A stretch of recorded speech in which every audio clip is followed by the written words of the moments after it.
Hey guys, I just wanted to do a tutorial on how to draw realistic hair pretty easily.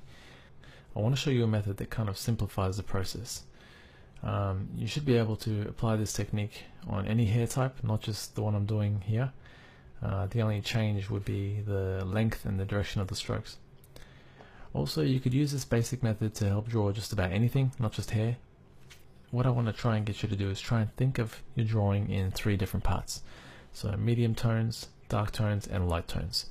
So neutral, positive, and negative. Ideally, an HB pencil and those around it would be around the medium range. Anything from about a 3B and up would be considered to be the dark range, and the light range is basically white, so just blank paper with nothing drawn on it.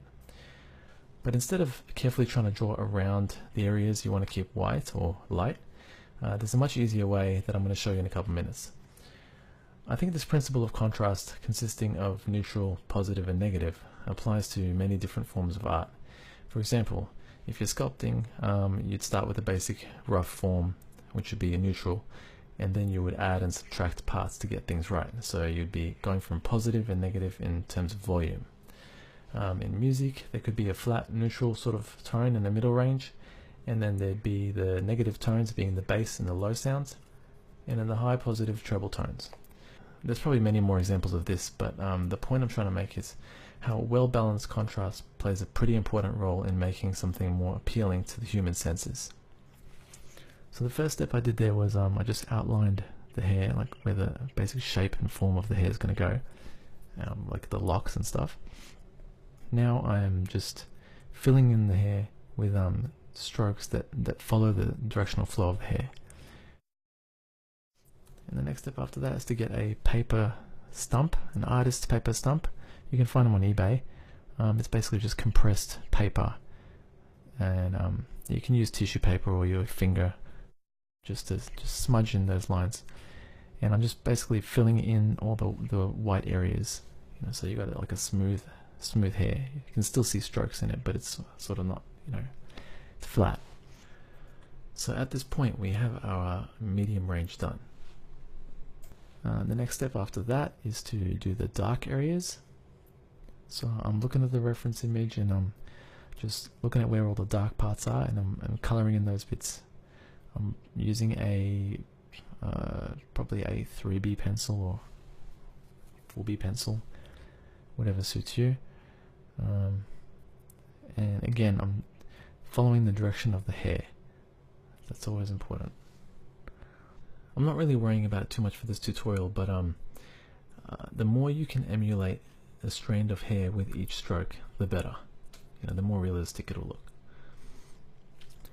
So after I put those dark parts down, I will get the paper stump again, and I'll basically smudge the dark areas into the medium tone areas and just blend them together. So we now have our middle range and our dark range. So the next step is the highlights, or the negatives. So what we're going to do is erase, basically kind of erase strands of hair where the light's reflecting. I've got a rubber here it's called like a pencil top eraser. So it's just a little piece of rubber that you can put on top of your pencil.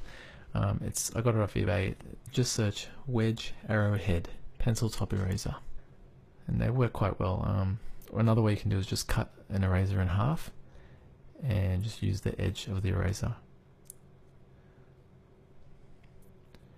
And if you notice, I'm going off the screen every 2 seconds. What I'm doing there is just basically rubbing the eraser on my shirt to clean it, or else you're just gonna smudge dark bits everywhere. It's not going to be as effective. What you want is like clean white highlights. And again, with the eraser, you're trying to erase a strand of hair each time. And then lastly, just smudge in again, and you can just go back and forth, dark areas, light areas, and smudging, and that's basically it. As you can see, I've achieved pretty realistic hair relatively easily, just by being conscious of the contrast and the positives and negatives of light. And that's it. If you like this video, please like, share, subscribe, and all that awesome stuff. This is actually my first tutorial on YouTube, so if I get a good response from it, it'll definitely motivate me to do more in the future. You can check out my drawings at drawforyou.com, and thanks for watching. Bye.